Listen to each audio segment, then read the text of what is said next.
Ladies and gentlemen, buckle up, because this case is not your average courtroom drama. What started as a straightforward unlawful firearm possession charge quickly spirals into one of the strangest hearings you'll ever witness. We've got shocking jail reports, jaw-dropping exchanges with a judge, and a defendant whose own words might be digging him deeper. Denzel Lewis is facing up to 6 years in prison, but as you'll see, the courtroom is less about the gun and more about his outrageous behavior behind bars. Stay with me, because this case is about to expose some of the wildest contradictions you'll ever hear in a sentencing hearing. The number of times, and the fact that I have to say this out loud, the number of times that you choose to masturbate in front of the officers on purpose is ridiculous. Good morning, sir. You're Denzel Lewis.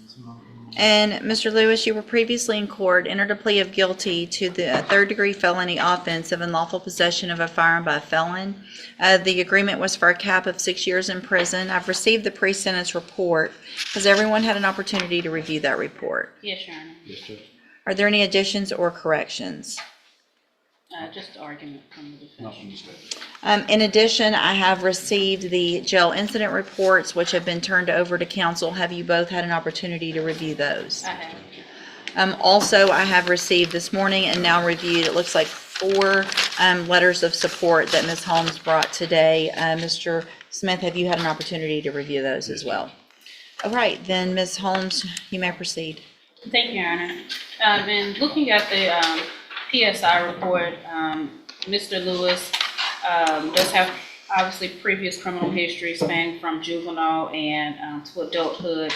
The priors that he has, it appears, with burglary of a habitation. It looks like 3 cases, but they ran concurrently, in which he was placed on probation and had a revocation, in which he was sentenced to 8 years in TDC.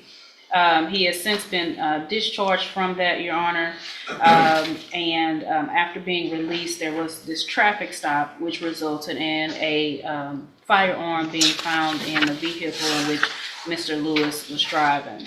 Obviously, in reading his response to the PSI officer, I would allow him to elaborate more on that. Obviously, he did plead guilty to the offense, taking responsibility, and we are seeking probation in this case, Your Honor. We believe that at this point in Mr. Lewis's life, he understands, obviously, being incarcerated before, that it's not somewhere that he wants to go back and spend potentially 6 additional years of his life. He would like this opportunity on probation to have that opportunity to spend and get back on track with employment, to take care of his family and provide for his family.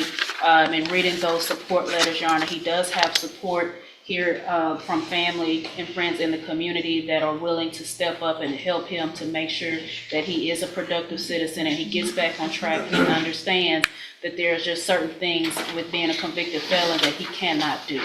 And I think at this point he understands that, Your Honor, and we are asking that the court give him the opportunity to be placed on probation and to finish his term while on probation. Well, I guess before we go any further, I want to make sure I understand, because Mr. Lewis, your version of this is that it wasn't your gun, it was in your girlfriend's purse, and you didn't even know her purse was in the car, much less the gun was in the purse in the car. So either you are guilty or you're not guilty of the offense. And so if you knew about it, then you're guilty. If you didn't, then a jury needs to decide. I'm pleading guilty because I was driving the car, and by me driving and then finding the gun, But the law, that's not what the law is. Okay? So you don't get to just take a deal or plead guilty because that's what you want to do. When you were here before, you stood in front of that clerk, you put your hand up, swore that you were going to tell the truth, and I said, are you pleading guilty freely and voluntarily, or are you pleading guilty because you did what they charged you with? I was, and I still am. Okay. All right, Mr. Smith? Judge, I think he's been given probation before. It was not successful. He's been revoked. The actions in the jail clearly show he doesn't have any respect for authority or rules. I don't feel like he's a proper candidate for probation, so we're asking for a 6-year sentence in TDC. So, Mr. Lewis, one thing I noticed in several of these letters that friends and family members said, I think 3 of them actually used the word respectful, that you're a respectful young man. What has been going on in our jail is the furthest thing from respectful that I've seen. The number of times, and the fact that I have to say this out loud, the number of times that you choose to masturbate in front of the officers on purpose is ridiculous. Can I speak on the, Sure. the case wasn't on me, somebody else had a case, and the woman even talked to the lieutenant to get it removed up off of my file, but it still shows up.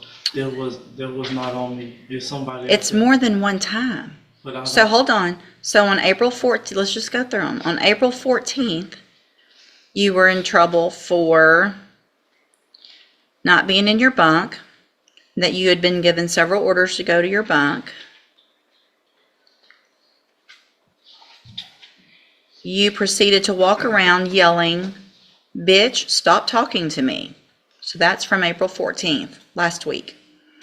Then on April 7th, it alleges that you had your hands in your pants, moving in and back and forth, that you were told to take your hands out of your pants, and that you had been told before, or this officer had been briefed on the fact that you were known for doing this.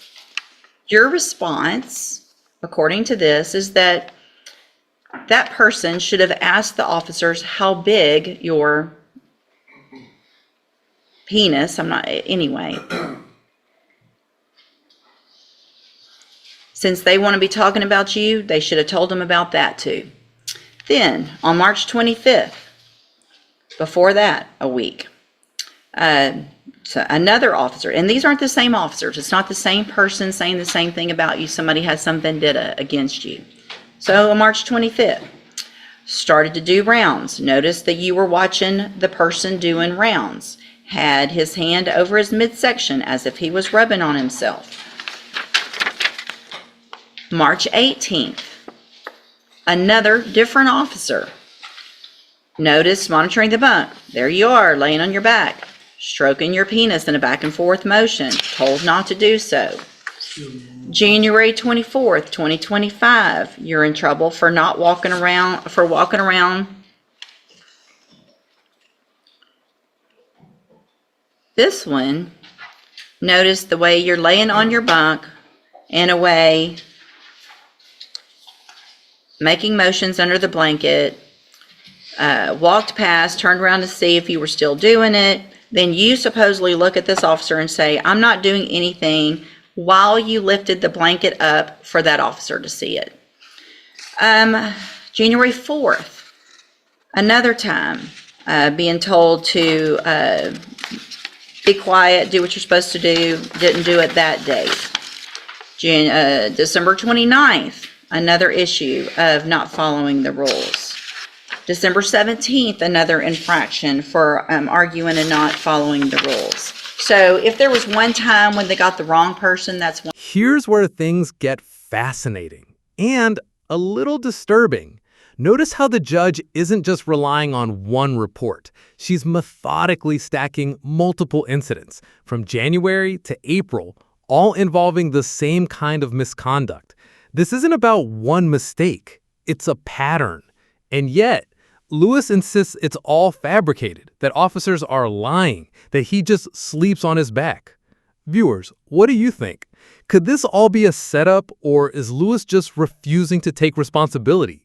Drop your thoughts in the comments, because if you were the judge here, would you believe his excuses or the repeated reports from multiple officers? One thing, that's over and over again, you disrespecting female officers who are in there just doing their job. I don't know, sleep on my back. Sir, I don't know. we're really gonna do that? You ask me and I'm telling you, I sleep on my back. Uh-huh. I have sisters. I have a mama. I don't do that. Them people write whatever they They're write. making this up on I don't you. have- That's terrible of them to do If you that. really look at my cases report, ma'am, I don't have any cases on none of that. I don't have any time. I'm not on no restriction on none of that Okay. up in the county. You were off parole, the way I do the math, less than a I was on year. parole. So you did your whole 8 years? Yes, ma'am. What'd you do in prison to have to do your whole 8 years? I was in SIG. For doing what? Just tattooing, contraband. Not following the rules while you're in prison. I'm going to find that you previously entered your plea of guilty freely and voluntarily. Find sufficient evidence to find you guilty, and at this time find you guilty of unlawful possession of a firearm by a felon. Sentence you to a term of 6 years in the institutional division of the Texas Department of Corrections. You will receive credit on that sentence for any time that you've been in custody that the law gives you the right to receive. I'm handing you the trial court certification that shows this was an agreement that I followed, and so you've waived your right to appeal, and you're lucky that this was the agreement. Mr. Smith was generous. The fact is, you could have been enhanced to a second-degree felony because of your history, and you're lucky you weren't. I have also handed you a written admonishment regarding your ineligibility to possess a firearm or ammunition. Obviously, you know this, but I'm required to read this to you. Because of the judgment entered against you, you're ineligible under Texas law to possess a firearm or ammunition. Possession of a firearm or ammunition could lead to charges against you. Firearm is a legal term, and you should read the written admonishment I provide you to see what devices qualify as a firearm. If you have questions about the laws that make you ineligible to possess a firearm or ammunition, or about how long it lasts, you can talk to Ms. Holmes. You can go with the bailiff. And there it is. The gavel falls. Catherine Welch, guilty of her 10th DWI, sentenced to 18 years behind bars. This ruling underscores one of the hardest truths in criminal law. No matter how much personal growth or rehabilitation someone shows, the court's top duty is to protect the community. 10 DWIs is not just a pattern. It's a public safety crisis waiting to happen. The judge acknowledged her progress, but ultimately couldn't overlook decades of repeated danger on the roads. Now the question remains, is this justice served, or was there still room for mercy? Drop your thoughts in the comments. We want to hear from you. And if you found this breakdown as intense as we did, hit that like button, share this video with a friend, and don't forget to subscribe for more explosive courtroom coverage. You won't want to miss the next one.